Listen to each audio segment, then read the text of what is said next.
네, 오늘은 창세기 35장의 말씀을 중심으로 새로운 출발이라는 제목의 말씀을 좀 나누려 합니다. 함께 봉독할 말씀은 성경 창세기 35장 1절 한 절입니다. 35장 1절 한 절 말씀을 우리 다 같이 함께 봉독합니다.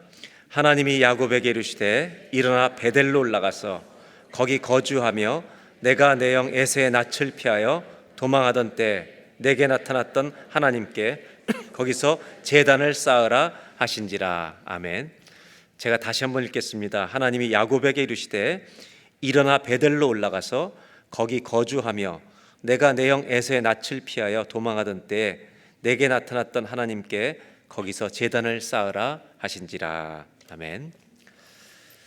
여러분, 우리는 다 그 고국을 떠나온 지가 다릅니다. 우리 옆에 사람한테 먼저 좀 인사 질문했으면 좋겠습니다.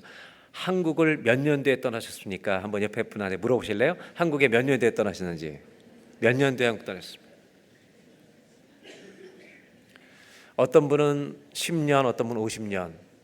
이민 생활이 살아보니까 쉽습니까? 어렵습니까? 쉽지 않죠? 옆에 분하고 이렇게 한 번 더 인사할까요? 그동안 수고 많이 하셨습니다. 한번 인사하죠. 수고 많이 하셨습니다. 여러분, 야곱의 인생을 보면 절대로 쉬운 삶이 아니었습니다. 야곱은 사연도 많고 문제도 많은 인생을 살았습니다. 그래서 오늘 야곱의 35장 끝부분을 지금 나누면서 야곱의 생애를 25장부터 어떻게 흘러왔는지 잠깐 말씀을 보려고 합니다. 도표를 먼저 보여드리기 바랍니다. 25장에 보면 이삭이 만 60세에 야곱과 에서를 낳습니다. 즉 이 두 쌍둥이를 낳을 때가 이삭 아버지가 60세였다는 것입니다. 그리고 26장에 에서가 혼자 먼저 결혼합니다. 그때 에서의 나이가 40세로 나와 있습니다. 이 말은 야곱이 몇 살이었단 얘기입니까? 이때 뭐 32 이르시면 안 되고 야곱이 몇 살이에요? 똑같이 40이었단 얘기입니다. 즉 40세 넘어 적어도 40세가 된 이후에 27장에 형의 축복을 가로채기 위해서 아버지를 속이고 축복을 받습니다. 그리고 나서 형의 위협을 느껴서 삼촌 집으로 도망하는 것은 이미 40이 지난 이후에 일어난 일입니다. 그리고 28장에 삼촌 집으로 도망가던 그 길에서 돌베개를 베고 잠든 그곳에서 하나님이 꿈에 나타나셔서 천사가 사다리로 하늘을 오르락내리락하는 꿈을 보여주시면서 내가 어디로 가든지 너와 함께하겠다, 너를 지키겠다는 약속을 주셨던 것이 28장 베델에 나타나신 하나님입니다. 그리고 나서 29장부터 30장까지 삼촌 집에서 20년 동안 살게 되는데 그곳에서 결혼하고 11명의 아들을 얻습니다. 물론 딸도 있지만 아들만 11명을 얻습니다. 그리고 31장에 밧단 아람 삼촌 집을 떠나 20년 만에 고향으로 떠나게 됩니다. 그 다음을 볼까요? 32장에 약복강에서 주님을 붙들고 끝까지 기도하면서 하나님의 은혜로 변화를 받아 야곱을 이스라엘로 이름을 바꾸시는 계명의 사건이, 전환점의 사건이 32장에 일어납니다. 그리고 33장은 지난주 우리가 봉독한 말씀대로 그가 이렇게 변화를 받고 형을 만나러 갔는데 하나님의 은혜로 형이 바뀌어 있었던 것을 체험합니다.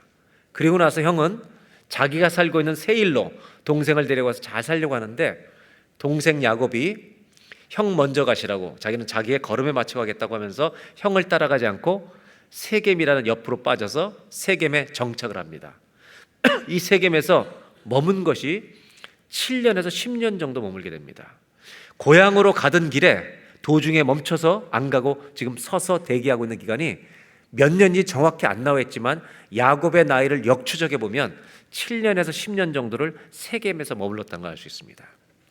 그리고 나서 34장에 세겜에서 비극적인 일이 일어납니다. 그것은 조금 이따 설명드릴 겁니다. 그리고 오늘 읽게 될 이제 35장인데 35장에 베델로 올라가서 하나님을 예배하라는 말씀이 나오는데 그 말씀이 이어진 다음에 베냐민이라는 막내 아들 하나를 더 낳게 됩니다. 라헬이 낳고 12아들의 아버지가 되는 겁니다. 그리고 이삭은 180세에 35장 끝자락에 180세에 아버지 이삭이 죽는 것으로 나옵니다. 그러면 60세 아들을 낳았으니까 180세 아버지가 죽었다면 아버지 이삭이 돌아가실 때 야곱과 에서 나이는 몇 살쯤 된 거죠? 120세 정도 됐다는 얘기입니다. 즉 이 말은 아버지의 죽은 기록이 35장에 나오지만 야곱이 120대는 130대 요셉이 총리된 다음에 바로 왕을 만난 것 보면 적어도 아버지가 돌아가신 것은 요셉이 팔리고 요셉이 총리가 되던 애가 30살이니까 그때쯤에 이 이삭이 돌아가신 것으로 봐야 되는 것이 맞는 것 같습니다. 그렇게 해서 47장에 야곱이 바로왕을 130세에 만납니다. 애굽으로 요셉이 총리가 돼서 아버지로 가족을 다 불렀을 때 그때가 130세입니다. 그리고 47장의 끝부분에 하면 야곱은 147세로 인생을 마치는데, 그리고 49장에 죽기 전에, 임종하기 전에 12아들들을 축복하고 기도하며 인생을 마치는 것으로 야곱 이야기는 끝이 납니다. 그래서 야곱은 이번 주까지 말씀을 나누고 나머지 뒷부분의 야곱은 요셉의 생애와 오버랩이 되기 때문에 야곱의 뒤를 갖다가 다시 할 수 없어서 다음 주부터는 계속해서 이어서 37장부터 요셉으로 이어가려고 합니다. 그렇게 해서 야곱 시리즈는 10번으로 끝이 나고 이제 요셉으로 다음 주부터 넘어가겠습니다. 이렇게 이런 배경 속에서 야곱이 살아왔는데 야곱의 인생을 보면 참 파란만장합니다. 그런데 오늘 35장 1절은 이런 33장 있고 34장 다음에 35장이 나오는데 1절을 다시 한번 보겠습니다. 하나님이 야곱에게 이르시되 일어나 베델로 올라가서 거기 거주하며, 베델로 올라오라고 말씀하십니다. 그런데 그 베델이 어떤 것이냐면 하나님이 이걸 굉장히 강조하시고 반복해서 얘기하십니다. 그 베델은 어떤 것이냐면 네가 네 형 에서의 얼굴을 피하여 도망가던 그 길에 너에게 나타나서 거기서 너와 함께 어디로 갔는지 지켜주겠다 약속하신 그 하나님 앞에 제단을 쌓아라, 예배를 드리라고 말합니다. 베델은 어떤 것이냐? 네가 잘못해서 도망가던 때에 너에게 나타났던 하나님이 계셨던, 너를 만났던 그 자리로 돌아가서 예배를 드리라고 말하는 것입니다. 이 명령에 대해서 야곱은 이 음성을 듣고 가족들에게 이 말씀을 나누고 함께 가져갑니다. 3절에 얘기가 나옵니다. 우리가 일어나 베델로 올라가자. 그냥 올라가는 게 아니라 어떤 하나님한테 올라가냐면 내 환난 날에 나에게 응답하시며 내가 가는 길에서 나와 함께 하신 하나님께 내가 거기서 제단을 쌓으려 하노라. 지금 야곱도 뭐라고 얘기하냐면 베델로 가족들하고 다 올라가자고 말하면서 그냥 가는 것이 아니라 그 베델은 어떤 것이냐? 우리의 하나님이 환난 날에 나에게 응답해 주신 것이고 내가 도망가던 그 길에 나와 함께 하신 하나님을 내가 체험한 곳이다. 거기 가서 다시 예배하러 갑시다. 이렇게 이야기하고 있다는 겁니다. 지금 이 본문을 잘 이해하시려면 34장에 어떤 일이 일어나는지 이해해야 이 본문을 더 우리가 깊이 이해할 수 있습니다. 34장은 세겜 땅에 정착하면서 일어난 일입니다. 고향으로 돌아가는 하나님의 말씀을 받고 고향으로 가던 길에 세겜 땅에 정착한 지 7년에서 10년을 머물고 있었습니다. 그때 이 야곱의 아들 11명 말고 딸 하나가 있었습니다. 디나라고 하는 딸이 있었습니다. 이 디나라는 딸이 그 세겜 땅에 사는 추장 역할을 했던 하몰이라는 사람의 아들이 있는데 아들 이름이 지명하고 똑같아요. 세겜입니다. 이 세겜이, 하몰의 아들 세겜이 야곱의 딸 디나를 성폭행을 합니다. 강간을 해버립니다. 이것이 여러분 야곱이라는 딸 하나를 둔 아버지에게 준 충격이 얼마나 컸을지 상상이 되십니까? 하늘과 세상이 무너진 같은 고통을 아버지는 느낀 겁니다.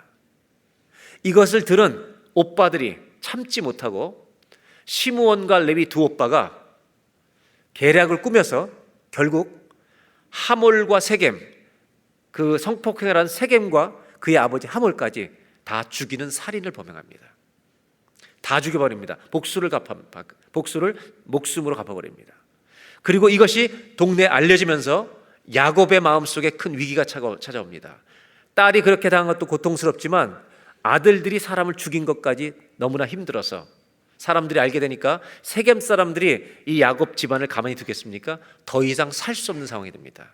그래서 아들들로 불러다 놓고 아무리 힘들어도 그렇지 그들을 그렇게 죽이면 어떡하느냐, 그렇게 하면서 이제 더 이상 여기 머물러 수 없으니 떠날 때가 됐다. 이런 상황에 도착해 있을 때, 이런 상황에 있을 때 하나님이 베델로 가라고 말씀하십니다. 즉 35장 말씀을 하실 때 야곱의 상황은 견딜 수 없는 고통이 있었고 내적으로, 또 하나는 떠날 수밖에 없는 상황이 있었습니다. 오늘 성경이 보여주는 건 이겁니다. 인생에 우리가 가장 힘든 일이 있을 때 하나님은 딱 한 가지를 하라고 하시는 겁니다. 내가 하던 모든 일이 막힐 때, 완전히 고통의 한복판에 서 있을 때 하나님이 베들로 올라오라고 말씀하십니다. 이건 딱 한 가지를 하라는 겁니다.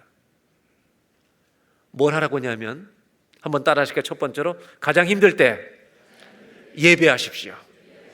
여러분, 하나님은 우리에게 가장 인생 힘들고 고통스러울 때 한 가지를 잘하라고 말씀하십니다. 그건 뭐냐면 하나님을 예배해야 될 줄로 믿습니다.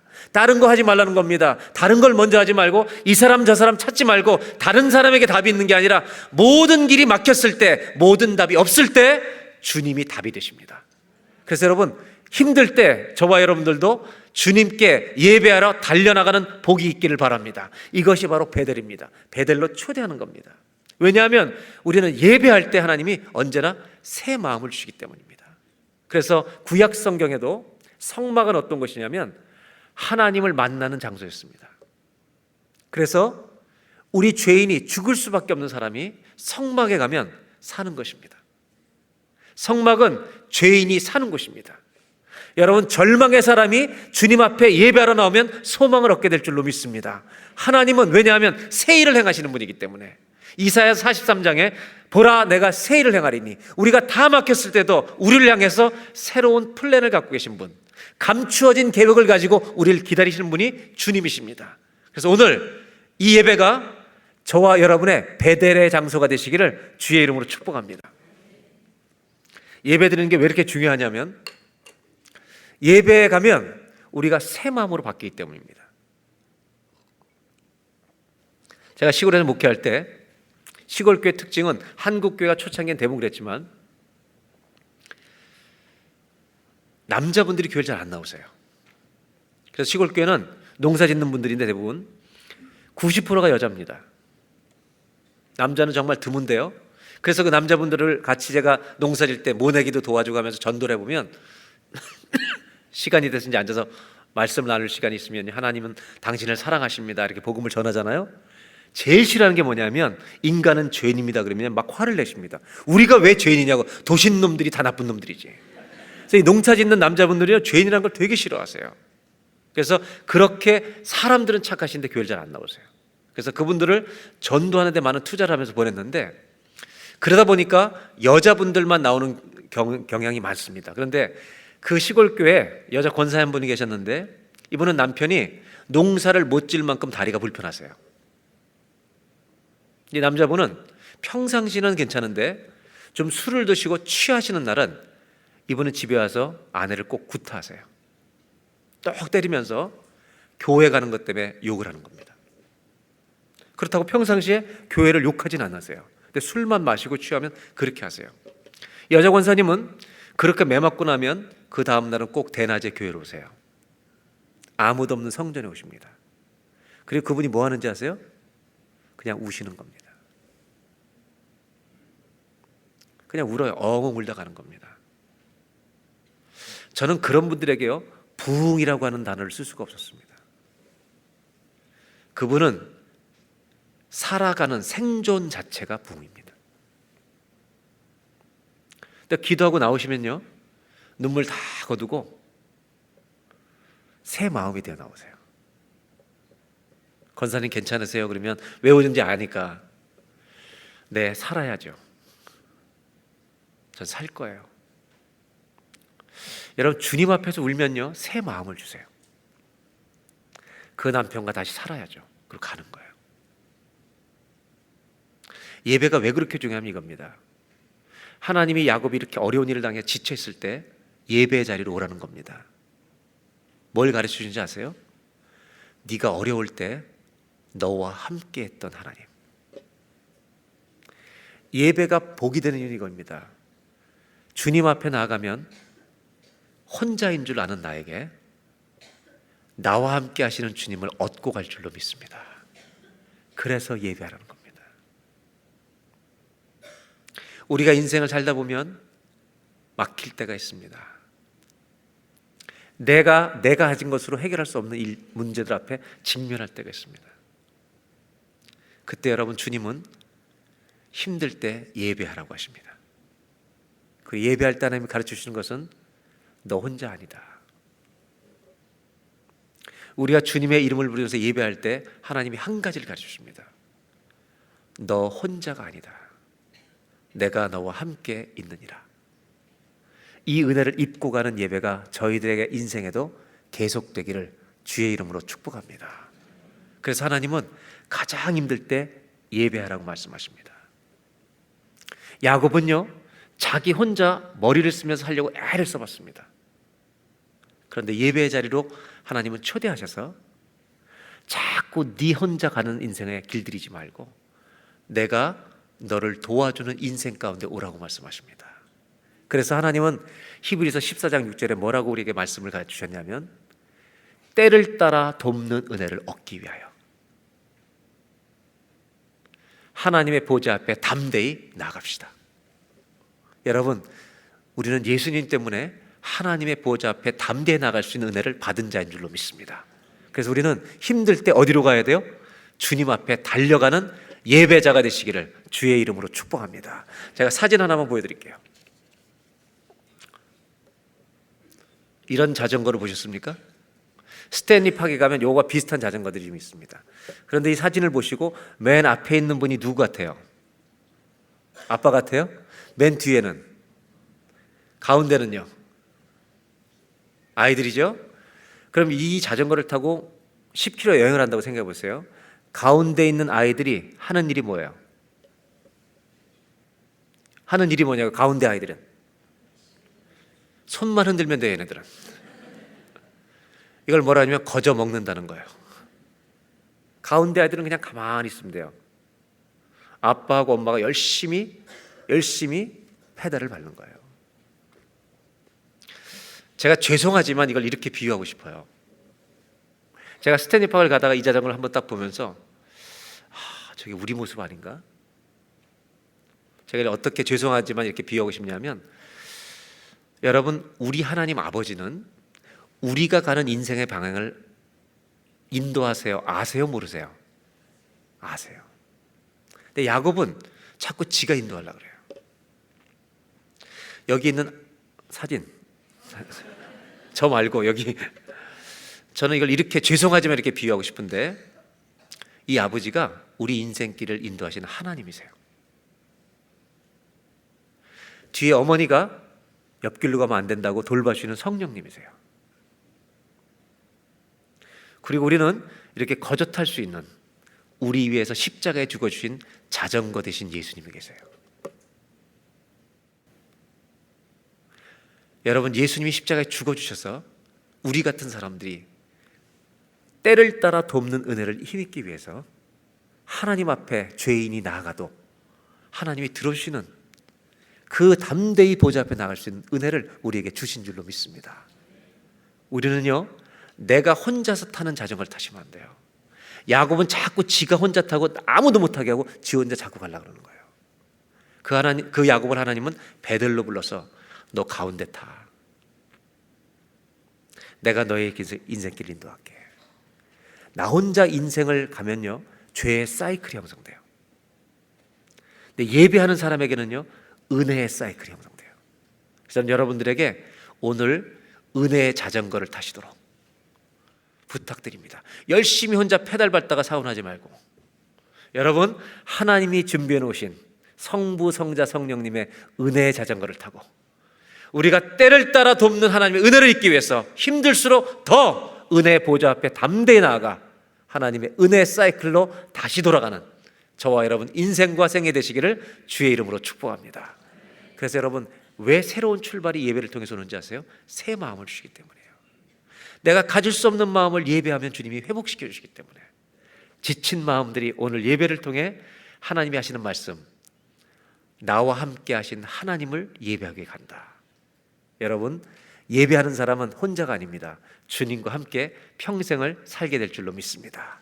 오늘 예배가 저와 여러분에게 베델의 예배가 되시기를 주의 이름으로 축원합니다. 두 번째로, 이렇게 예배를 드립니다.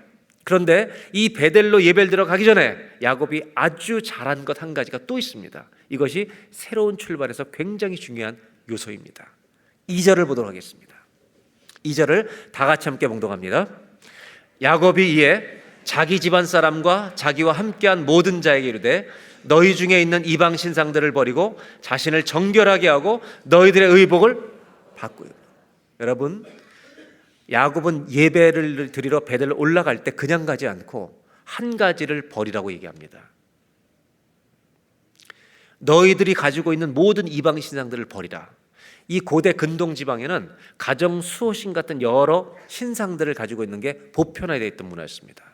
그런데 하나님을 믿는 사람으로서 이런 것들을 가지고 있는 것이 바람직하지 않다는 것을 알게 됩니다. 언제 알게 되냐면 고통이 오니까 더 깊이 하는 겁니다. 여러분, 고통이 주는 축복 중에 하나는 고통이 오면 사람은 회개합니다. 그래서 고통은 사람을 정결하게 만듭니다. 어떤 사람도 대부분 예수 믿는 사람들은 고난이 오면 엎드립니다. 근데 야곱이 잘한 건 뭐냐면 지금 우리 집에 있는 모든 신상들을 다 내려놓는 겁니다. 여러분 아시는 것처럼 라헬은 아버지 집을 나올 때 야곱의 삼촌 집 떠날 때 아버지의 뭐 훔쳐왔습니까? 드라빔을 훔쳐서 깔고 앉았었습니다. 즉 작은 신상을 가지고 있었습니다. 적어도 지금 세겜 땅에서만 7년에서 10년을 가지고 있는 겁니다. 베델로 예배하러 가면서 야곱은 생각합니다.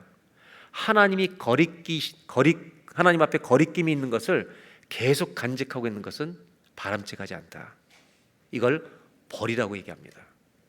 이때 가족들이 전부 다 그 신상을 야곱에게 가져옵니다. 4절을 보겠습니다. 그들이 자기 손에 있는 모든 이방 신상들과 자기 귀에 있는 귀고리들을 야곱에게 주는지라 야곱이 그것들을 세겜 근처 상수리 나무 아래 묻고, 영어로 buried, 땅에 완전히 묻어버렸다고 말합니다. 예배는 뭐냐면 내가 죽고 주님이 사시는 겁니다. 매 예배 때마다 이게 일어나야 합니다. 우리는 예수를 믿음으로 구원받아 영생의 자녀, 하나님 나라의 백성이 되었지만 삶 속에서 매일 내가 죽는 일이 일어나고 예수님이 내 안에 사시는 일이 일어나는 것이 예배인 줄로 믿습니다. 이 예배가 일어나야 하는 겁니다. 오늘 야곱이 잘한 것은 뭐냐면 그 모든 신상들을 가져다가 땅에 묻어버리는 겁니다. 저와 여러분의 인생에도 하나님이 거리끼는 것을 수십 년 가지고 온 사람도 있을지 모릅니다. 야곱은 버린 겁니다.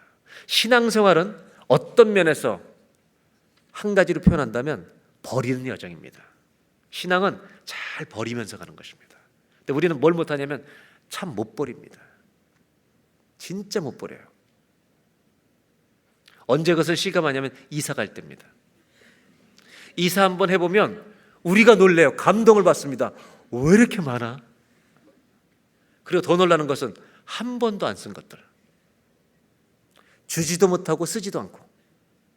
그래서 이사 갈 때 사람들이 다 후회져요. 남 다 베풀고 남 다 주고 줄여갑니다.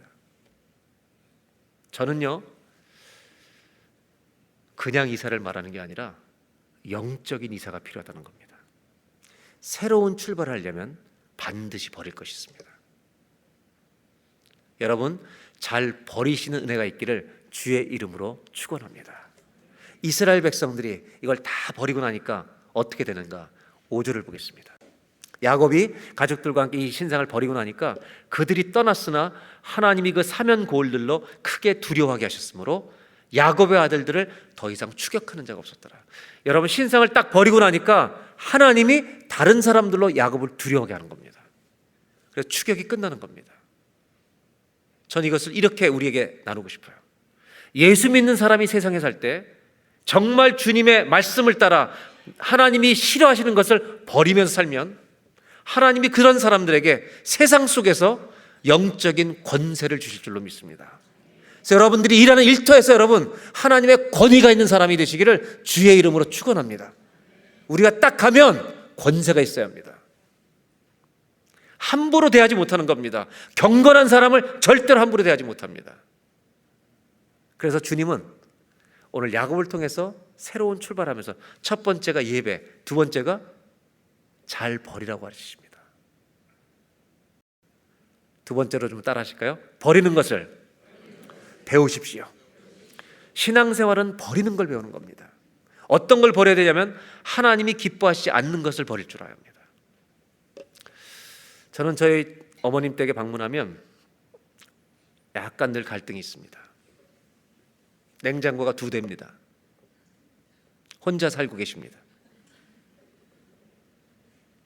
딸들이 새 걸로 다 갖다 놨는데 옛날 걸 못 버리십니다. 그리고 그 냉장고 2개는 모든 음식이 꽉 차 있습니다. 제 아내가 방문하면 청소하면 한 자루씩 내다버립니다. 제가 본 것 중에 냉동실에 떡이 곰팡이 쓴 걸 봤습니다. 여러분, 떡이 곰팡이 쓰려면 몇 년 걸리는지 아십니까? 정말 못 버리세요. 그래서 감사한 거는 매년 찰옥수를 사서 여름에 쪄가지고 냉동시켜서 저희가 좋아하니까 오면 다시 데워서 주는데, 먹으면서도 약간 의심이 돼. 이거 혹시 10년 된 거 아니야? 그런 두려움이 들 때도 있지만 옥수수만큼은 1년 전 거다라고 믿고 먹는데 정말 못 버리세요. 그래서 곰팡이 쓴 거 버리려고 해도 버리지 말래. 어떻게든 쓸 데가 있으시다는 거예요, 이분은.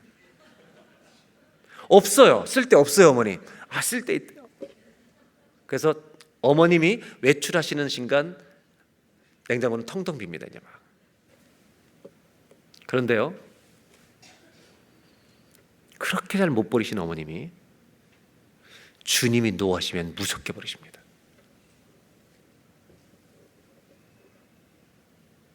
저는 상한 거 그렇게 잘 버리지만 주님이 싫어하시는 거 질질 끌고 갈 때가 있습니다.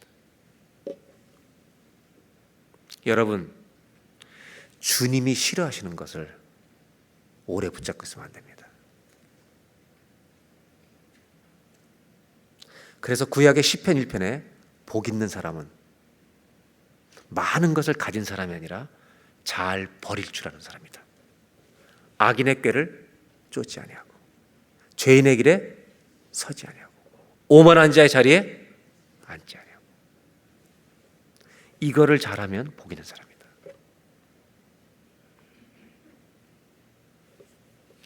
영적인 버림에 대해 저는 어머님을 못 찾아갑니다.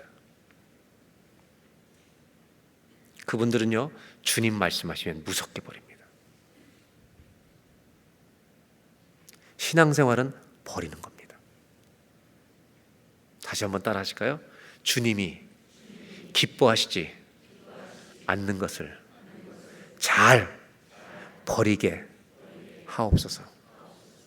저는 오늘 이 예배가 주님 앞에 꺼리낌이 있는 것들을 오늘 십자가 앞에 묻고 가는 예배가 되기를 주의 이름으로 축원합니다. 악인의 꾀라는 게 뭔지 아세요? 악인의 꾀는 죄를 지려고 머리를 쓰는 꾀를 악인의 꾀라고 합니다. 두 번째는요, 남의 것을 이용해서 돈을 벌려는 게 악인의 꾀입니다. 그래서 목회하면서 제가 이런 얘기를 합니다. 사람이 돈을 벌 때 조심할 게 있다. 사람을 조심해라. 왜냐하면 저는 사업을 안 해봤지만 목회를 해보니까 돈이 많은 곳에 사람이 모여요. 그래서 돈을 번 사람한테 얘기합니다. 사람 조심해라. 여러분, 악인의 꾀는요, 내 노력으로 돈을 버는 게 아닙니다. 남의 것을 이용해서 내가 돈을 버는 겁니다.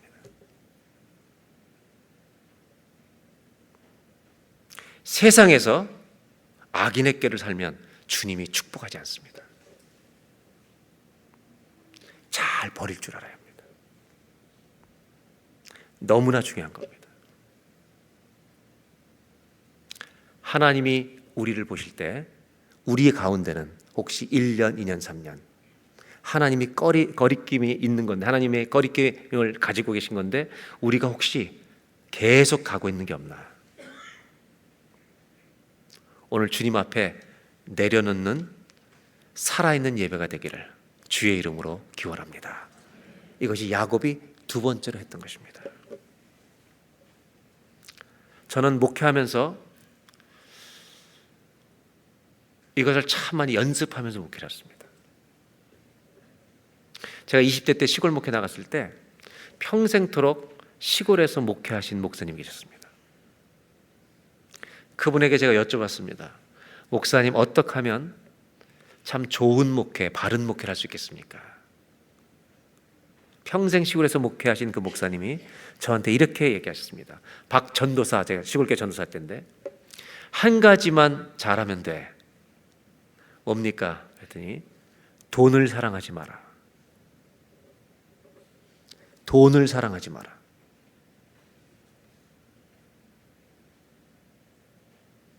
저는 그 말이 뼛속에 새겼습니다. 왜냐하면 이분이 이렇게 얘기하세요. 돈을 사랑하고 싶으면 목회를 하지 마라. 저는 지나가는 말로 드리는 게 아닙니다. 저는 돈을 사랑하지 않기 위해서 그걸 버리는 목회를 마음을 정말 주님 앞에 구하며 지금까지 왔습니다. 왜냐하면 훌륭한 목회를 하고요, 돈 때문에 무너진 분들이 너무 많기 때문입니다. 저는 끝까지 이게 예배라고 생각합니다. 주님이 원하시지 않는 것을 버리는 것이 예배다. 왜? 그 기뻐하시지 않는 걸 버리면 주님의 것으로 채워주실 것을 저는 믿기 때문입니다.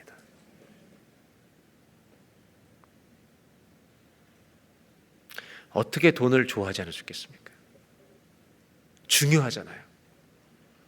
사랑하지 말라고. 왜? 돈이 금방 우상되기 때문이에요. 돈이 신이 돼버려요. 저는요, 평생 이 싸움을 싸울 겁니다.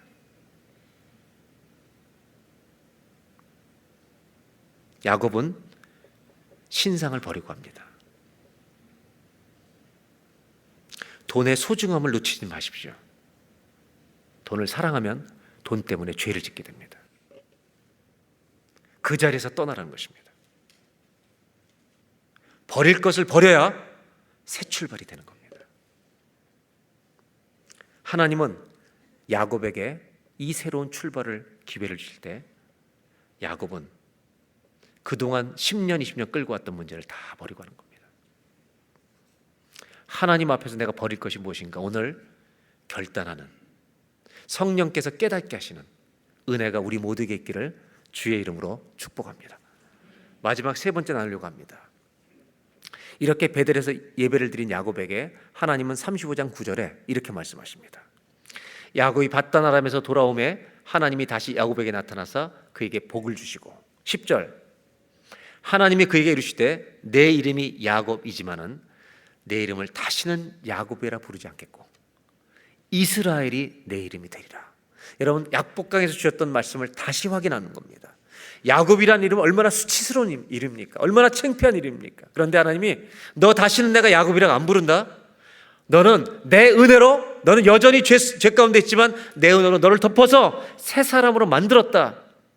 너의 믿음 때문에 너는 하나님의 의 가운데, 은혜 가운데 덮여 있다. 나는 너를 이스라엘을 부린다. 이렇게 얘기하는 겁니다. 약간 부담도 주시는 거예요. 너 하나님의 자녀인 거 잊지 마라. 어디 가도 이스라엘로 살아라. 여러분, 오늘도 이번 주간도 우리가 세상에 나가서 하나님의 자녀답게 사시기를 간절히 부탁합니다. 왜냐하면 이것을 알아야 사명이 있잖아요. 그래야 제가 조금 더 하나님 앞에서 경건하게 살기 위해서 노력하지 않겠습니까? 그래서 이스라엘이라고 이름을 주십니다. 그 다음에 11절에 이렇게 말씀하십니다. 하나님이 그에게 이르시되 나는 전능한 하나님이라. 생육하며 번성하라. 한 백성과 백성들의 총회가 내게서 나오고 왕들이 내 허리에서 나오리라. 저는 야곱의 생애를 쭉 이제 거의 끝까지 오면서 야곱의 인생은 과연 어떻게 마무리하게 하실까, 이것이 궁금합니다.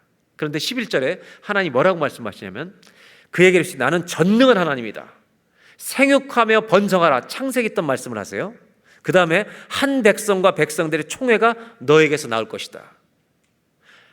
한 나라가 나온다는 겁니다. 즉 아브라함에게 주셨던 후손의 약속을 지금 야곱에게 계속해서 하십니다. 아브라함에게 주신 약속이 이삭을 통해 야곱을 통해서 계속 성취될 것을 확인을 해주시는 겁니다.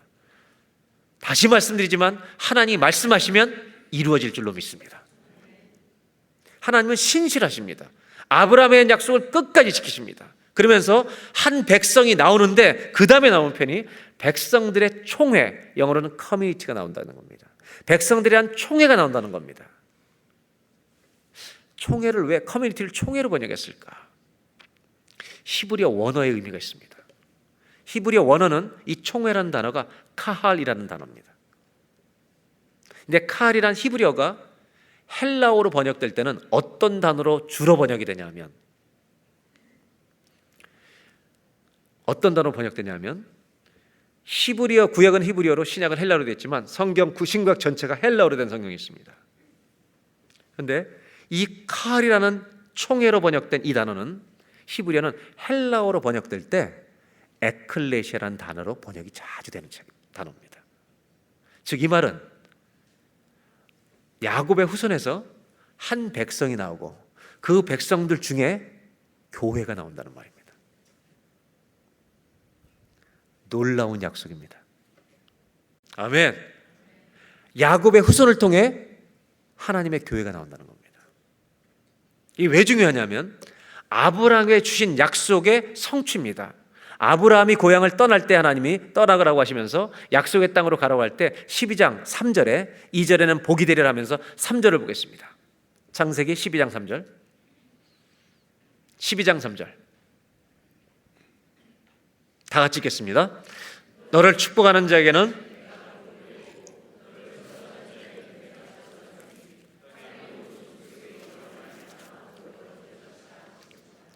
너를 축복하는 자에게 내가 복을 내리고 너를 저주하는 자에게 저주하리라. 그러면서 땅의 모든 족속이 너로 말미암아 복을 얻으리라. 여기에는 두 가지 중요한 의미가 있죠. 첫째는 아브라함의 후손을 통해 복의 근원이신 예수님이 오신다는 약속입니다. 또 하나는 이 믿음의 백성들의 지파들이, 믿음의 사람들이 세상 사람들에게 축복의 통로가 되게 하시겠다는 겁니다. 여러분, 이 땅에 다른 사람에게 복의 근원이 되실 분은 예수님밖에 없고, 그 다음에 이 복 대신 예수님을 전해서 다른 사람에게 통로가 될 이 복은 이 땅에 예수 믿는 교회밖에 없는 줄로 믿습니다. 그래서 신약에도 가면 예수를 믿게 된 사람을 아브라함의 후손이라고 말합니다. 이제 제가 지금 말씀드리고 하는 건 뭐냐면, 이렇게 문제 많았던 야곱이잖아요. 이 야곱에게 하나님은 한 백성이 나오는데 그 백성 가운데서 교회가 나온다는 겁니다. 이 문제 많고 탈 많았던 야곱이요, 교회를 세우는 하나님의 선조가 된다는 것입니다. 저는요, 성경에 있다가 이런 재미있는 생각을 했습니다. 주님이 교회를 세운다는 얘기를 딱 두 사람에게 하시는데, 하나는 야곱이고요, 신약인 베드로예요. 왜 사고 치는 사람들한테 자꾸 이 얘기를 하시나? 예수님 배신하는 분한테 네 위에 교회를 세우겠다고 약속하시는 거예요. 이렇게 사고 치고 다니는 야곱에게 너에게서 교회가 나온다고 말씀하세요. 이 말은 교회는요, 완전한 사람 위에 세우는 게 아니라 아무리 부족하고 넘어질지라도 겨자씨만한 믿음, 주는 그리스도시요 살아계신 하나님의 아들입니다. 이 신앙 고백을 가진 그 사람들 위해 주님은 교회가 이루어지게 하시겠다는 겁니다. 그리고 더 나아가 주님은 이 교회를 당신이 머리시기 때문에 고쳐가시겠다는 겁니다.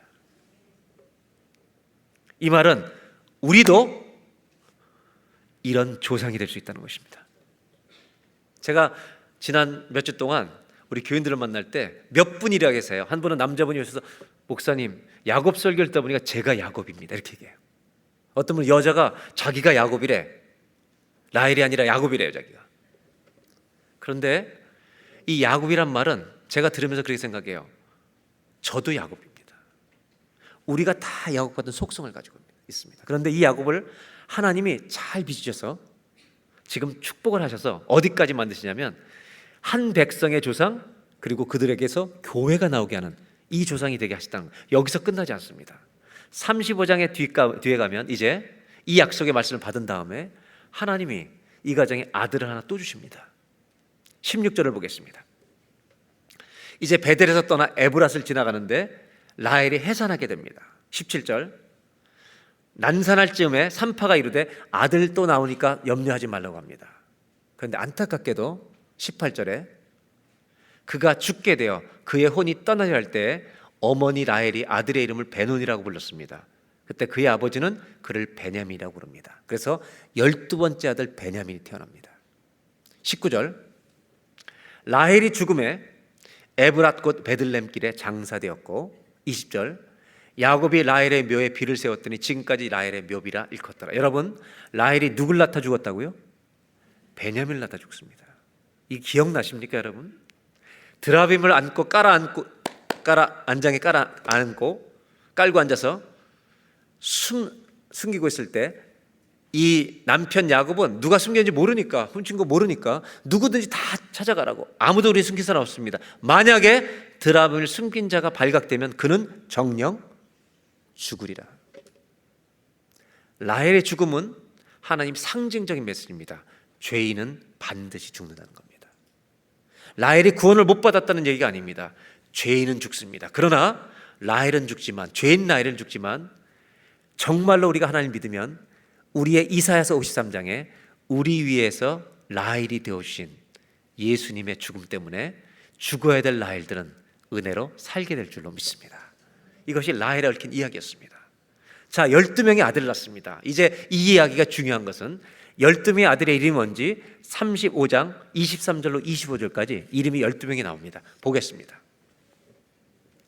레아에게서 6명의 아들이 나옵니다. 실바에게서 2명, 라헬에게서 2명, 빌하에게서 2명이 나옵니다. 이게 12명입니다. 왜 중요하냐면 야곱은 문제가 많은 사람이었습니다. 그런데 이스라엘 백성들에게 평생 회자되는, 그들의 입에서 떠나지 않는 12지파가 되는 겁니다. 12아들이. 야곱은 그렇게 부족한데 12지파의 조상이 되는 겁니다.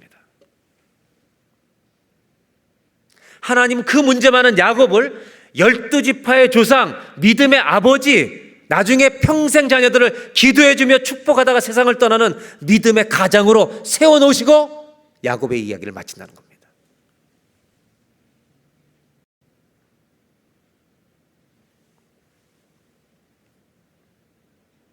그렇게 속이고 그렇게 교활했던 야곱이 12명의 아들이 아니라 12지파의 조상이 되는 자리에 하나님이 세워주시더라는 겁니다. 저는 악한 사람이 이 땅에서 잘 된다는 얘기를 성경에 하고 있는 것이 아니라는 겁니다. 아무리 악해도, 아무리 못되고, 아무리 잘못된 인생을 살았다 하더라도 하나님의 은혜에 붙들리면 하나님은 그 사람을 반드시 빚어내신다는 겁니다. 어떤 사람으로 고치냐면 영적인 어른이 되게 하신다는 겁니다. 35장 이후에 야곱은 더 이상 교활한 일을 하는 것이 별로 없습니다. 그런 나머지 인생을 한 가정의 믿음의 어른으로, 자녀들을 축복하는 아비로, 심지어 요셉의 2 아들을 손얹고 축복하는, 정말 그 모든 산전선을 다 겪고 믿음의 가장과 어른이 돼서 이 가문을 이끄는 아버지로 서게 된다는 것입니다. 이것은요, 반전입니다. 야곱 같은 사람을 이스라엘 지파의 12지파의 선조로 세운다는 것은 하나님의 드라마입니다. 저는 이 일이 야곱에게만 일어날 수 있는 일이 아니라 우리에게도 정확하게 일어날 수 있는 일이라고 믿습니다. 문제가 많았던 분들 오늘 힘내시기 바랍니다. 하나님은 여러분을 야곱처럼 여러분 가문의 믿음의 조상으로 넉넉히 세울 수 있는 은혜의 능력을 가지고 계신 주님인 줄로 믿습니다. 이것은 야곱에게만 일어날 수 있는 복음이 아니라 바로 우리에게도 일어나고 있는 복음인 줄로 믿습니다. 야곱에게 무엇이 새로운 출발입니까? 수없이 잘못된 악순환 속에 있는 야곱을 하나님이 붙드셔서 예배 자리를 끌고 가시고, 그는 가면서 하나님이 기뻐하시는 걸 다 버리고, 그리고 하나님은 그를 마침내 12번째 아들까지 주셔서 이스라엘의 12지파를 완성하고 아브라함의 후손이 정확하게 이어가도록 하시는, 요한계시록까지 12이 끊임없이 나오게 하는 이 이스라엘의 조상이 되게 한 것. 야곱은요, 새로운 출발, 새로운 삶을 살기 시작한 겁니다. 새로운 출발은 다른 게 아닙니다. 매일 주님께로 내 인생의 방향을 옮기는 것이 새로운 출발이 될 줄로 믿습니다. 그래서 오늘 성경이 우리에게 말씀해 주시는 마지막 교훈이 있습니다. 야곱은 수없이 많은 인생의 우여곡절을 겪었지만 그 작은 믿음 하나를 보시고 하나님의 은혜가 그를 새롭게 빚으신 겁니다. 그리고 한 가문의 어른으로, 영적인 아버지로, 그리고 12지파의 조상으로 하나님은 야곱을 우뚝 세워주신 줄로 믿습니다.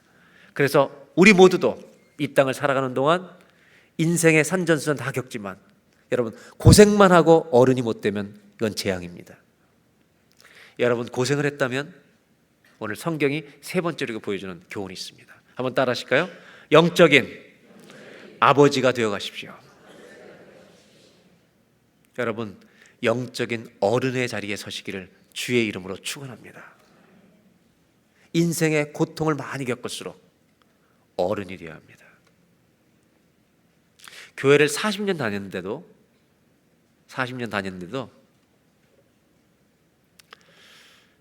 아이인 사람이 있습니다. 제가 신방 갔다가 셀에 방문을 하면 셀처치에서 질의응답 시간을 갖습니다. 신앙생활에 대한 질문이나 이런 질문을 하면 제가 대답하고 이런 시간을 갖는데, 어떤 젊은 부부들이 있는 셀에 갔는데 한 분이 저한테 다짜고짜 이런 질문이에요. 목사님, 질문 하나 있대요. 뭐냐 그랬더니, 목사님은 어떤 사람을 싫어하십니까? 어떤 사람을 좋아하십니까? 싫어하는 사람부터 얘기해 보래요. 제가 질문 받자마자 이렇게 대답했어요. 농담으로 말할까요? 아주 진지하게 말할까요? 둘 다 얘기해 보래요. 먼저 농담으로 얘기하겠다고. 내가 싫어하는 사람은 밥 먹고 돈 안 내는 사람이야. 농담이지만 진심이 있는 거야. 이렇게 얘기했어요. 두 번째, 내가 진짜 싫어하는 사람이 있다. 난 어떤 사람을 싫어하냐면 부정적인 사람을 싫어한다. 왜 부정적인 사람을 싫어하냐면 우리가 가진 복음은 죽은 자를 살리는 거예요. 소망이 없는 자에게 예수님은 소망이 되어진다는 게 복음인 줄로 믿습니다. 쓰러진 자를 일으켜주는 게 복음이잖아요. 근데 왜 부정적인 사람을 싫어하냐면 앉기만 하면 모든 사람을 원망해요. 세상이 다 싫어.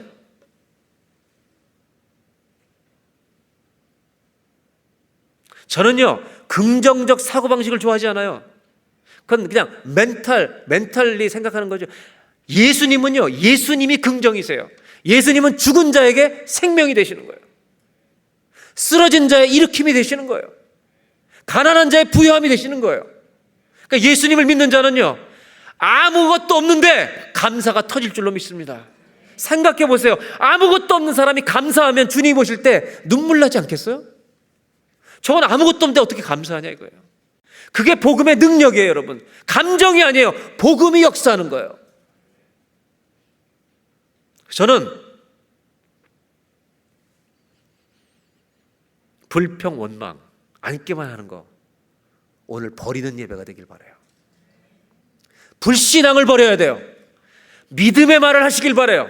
진짜 예배하면 여러분 내 안에 그동안 불신앙의 언어들이 다 죽어버리는 거예요. 출애굽기, 레위기, 민수기 읽어보세요. 그 하나님의 인도하심을 따라 40년을 가면서 불평, 원망할 때 하나님 뭐라 하는지 아세요? 여호와의 진노가 너희 머리 위에 와 있다고 얘기해요. 저한테 어떤 사람 싫어하냐고 여러분 이제 물을 필요도 없어요. 저는 예수 그리스도의 이름으로 권면합니다. 복음의 능력 되신 예수의 이름으로. 여러분, 죽은 자도 살리신 분이 주님이십니다. 우리 안에서 부정적인 생각, 언어, 불평, 원망 다 떠나기를 주의 이름으로 축복합니다. 다 묻어버리고, 여러분 오늘 가장 어려운 분이 있다면 이렇게 기도해 보세요. 하나님 감사합니다. 없어서 감사합니다. 주님의 가슴이 얼마나 찡하겠습니까? 쟨 진짜 믿음이 있구나. 교회를 30년 다녔는데 어린아이인 사람이 있어요. 무슨 일만 터지면 늘 염려, 불안, 이것 때문에 생긴 원인을 찾아서 사람들 원망. 아무 문제도 해결 안 돼요. 어른은요, 문제가 터졌을 때 불평하는 사람이 아니에요. 영적인 어른은 문제가 터졌을 때 디모데전서 2장 8절 사도 바울이 이렇게 편지를 쓰죠. 나는 각처에서 남자들이 거룩한 두 손을 들고 기도하기를 간구하노라. 어른은 문제가 터질 때 죽게 두 손 드는 사람이에요. 그 사람을 영적인 어른이라고 말하는 거죠. 사랑하는 여러분, 오늘 야곱을 읽으면서 하나님이 야곱을 마지막에 이 문제 많은 야곱을 12지파의 조상 되게 하시는 하나님 얼마나 멋지세요. 우리 같은 사람들을 우리 가문의 영적인 조상이 되게 지금 만들어가고 계시는 줄로 저는 믿습니다. 아멘입니까? 그래서 여러분 옆에 분한테 예수 믿는 사람은 복음을 가지고 언제 살아야 돼요? 언제나 말해야 돼요. 한번 이렇게 얘기해 주면 어떨까요? 예수님 안에서 잘 되시길 바랍니다. 좀 축복을 해줘야죠 우리가, 그죠? 예수님 안에서 잘 되시길 바랍니다. 한번 인사하겠습니다. 그래서 저는요 이렇게까지는 얘기 안 해요. 나보다 잘 되시길 바랍니다. 이건 거짓말이에요. 아직 우리는 그 수준은 안 갔어요. 그 수준으로 가려면 조금 더 있어야 돼요. 그런데 예수 믿는 사람은 남이 잘 되는 것을 바라야 돼요. 왜? 주님이 나를 살리셨기 때문에. 이게 복음입니다. 다시 한번 부탁합니다. 영적인 아비들이 되시고 영적인 어머니들이 되어주시기를 주의 이름으로 축원합니다. 기도하겠습니다.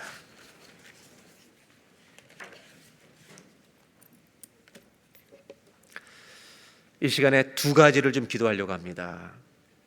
첫 번째는 오늘 야곱에게 주님이 말씀하신 것처럼 인생이 힘들고 고통 가운데 있는 분이 있다면 주님은 예배하라고 말씀하십니다. 주님께 달려가야 합니다. 오늘 이 자리가 하나님 내 인생의 베델의 자리가 되게 하여 주십시오. 내가 혼자인 줄 알았는데 주님이 말씀하십니다. 네가 도망 다닐 때 너와 함께 하신 하나님, 그분이 나타나신 곳에 가서 예배하라 그럽니다. 하나님 오늘 이 자리가 내가 주님 붙드는 예배의 자리가 되게 하여 주시고, 그리고 오랫동안 마음속에 묻고 있는 내 생각, 내 습관, 내 삶 속에 하나님이 기뻐하지 않는 것들을 상수리 나무 아래에 묻어버린 것처럼 예수님이 십자가 아래 오늘 버리는 예배가 되게 하여 주시옵소서. 하나님 앞에 꺼리낌이 있는데도 끝까지 붙들고 있는 게 있다면 주여 오늘 이것을 주님 발 앞에 내려놓습니다. 이것을 십자가 아래 못 박고 묻어버리는 예배가 되게 하여 주시옵소서. 산 예배가 되게 하여 주시옵소서. 다 같이 한번 먼저 한 가지 제목을 위해서 합심해서 기도하겠습니다. 하나님 아버지, 오늘 우리가 이 예배에 나왔습니다. 주님 앞에 서 있습니다. 이 자리가 베델이 되게 하여 주시옵소서. 문제가 많이 있지만 주님은 야곱이 그렇게 가장 힘들 때 베델로 올라오라고 말씀하십니다. 하나님을 예배하라고, 하나님께 달려오라고. 너 혼자가 아니다. 내가 너와 함께한다. 너 지금 많이 힘든데 너 혼자 있으면 더 힘들다. 나에게 나오라고 말씀하십니다. 예배하라, 달려와라고 말씀하십니다. 오늘 나와 함께 하신 하나님을 만나는 베델의 예배가 되게 하여 주십시오. 정말 주님의 그런 은혜를 힘입기를 원합니다.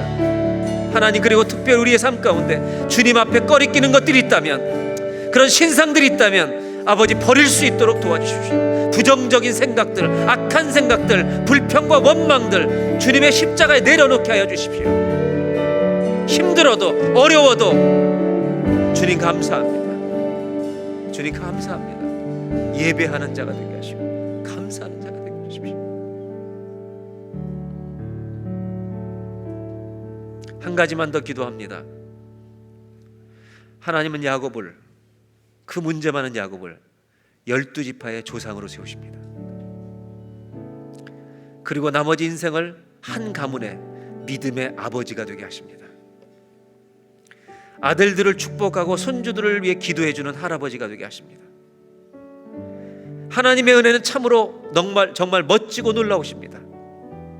그렇게 문제 많은 야곱을 하나님의 은혜에 붙들리면 하나님은 새 사람으로 빚어가실 줄로 믿습니다.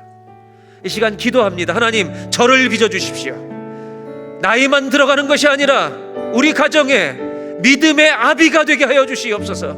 영적인 어른이 되게 하여 주십시오.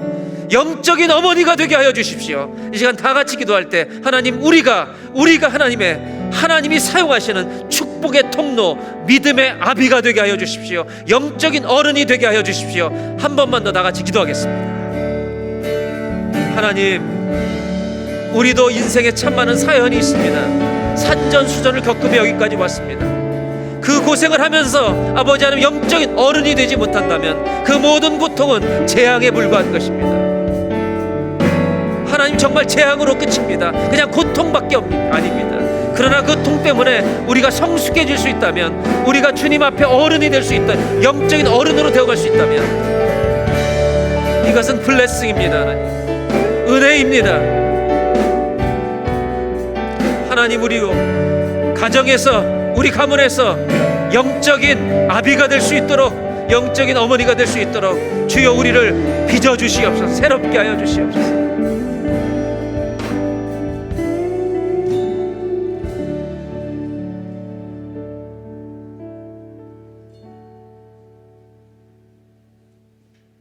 하나님, 가장 힘들 때 예배의 자리로 달려갈 수 있도록 도와주시옵소서. 주님을 예배하는 자리에, 그 자리가 어떤 자리였습니까? 혼자 도망가는 길인데 내가 너와 함께 있다는 것을 가르치신 자리가 예배의 자리가 아니겠습니까? 오늘 이것을 발견하는 우리의 예배가 되게 하여 주시옵소서.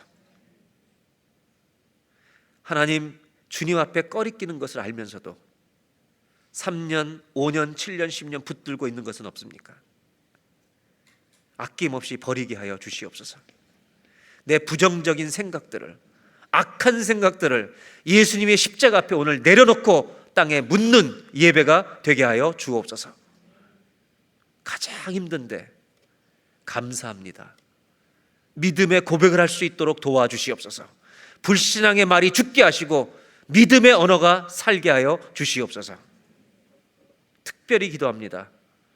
야곱같이 문제 많았던 사람을 12지파의 조상으로 빚어가시는 하나님의 은혜에 우리 모두는 감격합니다.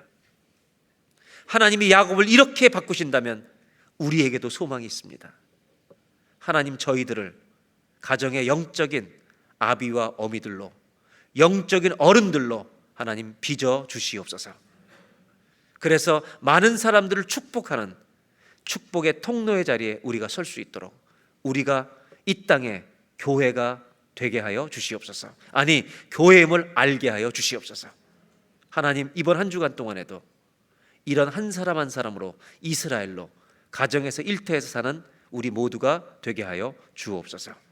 이 시간 주 앞에 예물을 봉헌합니다. 우리의 믿음을 따라 예물 드리는데 하나님, 예물만 드리는 것이 아니라 저의 인생 전체가 주님의 것임을 고백합니다. 저의 평생을 드리는 신앙생활 할 수 있도록 주여 도와 주옵소서. 우리 주 예수님의 이름으로 기도하옵나이다.